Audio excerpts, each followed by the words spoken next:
Telugu cinema రంగంలో కొద్ది కాలంగా శోభితా ధూళిపాల, నాగచైతన్య, అక్కినేని ఎంగేజ్మెంట్ వ్యవహారం భారీ చర్చకు దారితీసింది.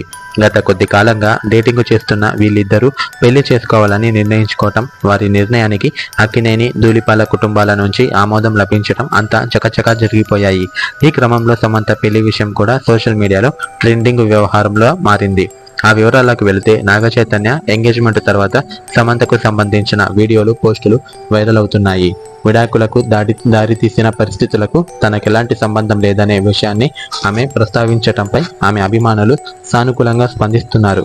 నాగచైతన్యతో నిశ్చితార్థం తర్వాత శోభిత హాట్ వీడియోలను సమంత అనుకూల సోషల్ మీడియా వర్గాలు షేర్ చేస్తున్నాయి.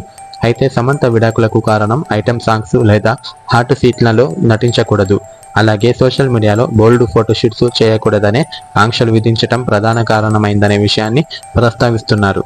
ఈ క్రమంలో సమంతకు సోషల్ మీడియాలో ఫుల్లుగా సపోర్టు లభిస్తుంది.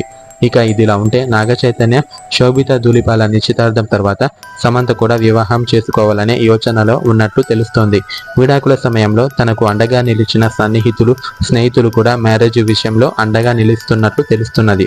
ఆరోగ్య సమస్యలను చక్కదిద్దుకున్న సమంత ప్రస్తుతం కెరీర్పై ఫోకస్ పెట్టింది.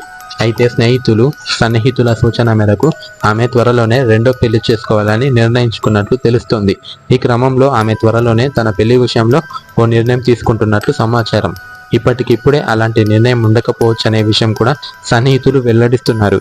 ఇదిలా ఉంటే, సమంత నటించిన వెబ్ సిరీస్ సిటాడెల్ త్వరలోనే అమెజాన్ ప్రైమ్ వీడియోలో రిలీజ్ కాబోతుంది. ఈ సిరీస్ తర్వాత ఓ బాలీవుడ్ సినిమాకు, అలాగే మరో తమిళ సినిమాకు గ్రీన్ సిగ్నల్ ఇచ్చేందుకు రెడీ అవుతున్నట్లు సమాచారం. ఇంకా పలు ప్రాజెక్టులు చర్చల దశలో ఉన్నాయని తెలిసింది.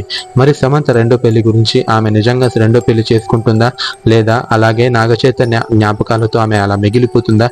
మరి మీరేమనుకుంటున్నారు? కింద కామెంట్లు తప్పకుండా తెలియజేయండి. అలా వెళ్లే ముందు సబ్స్క్రైబ్ చేసి వెళ్తే మీ సొమ్మైపోతుంది ఫ్రెండ్స్. సబ్స్క్రైబ్ చేయొచ్చు కదా.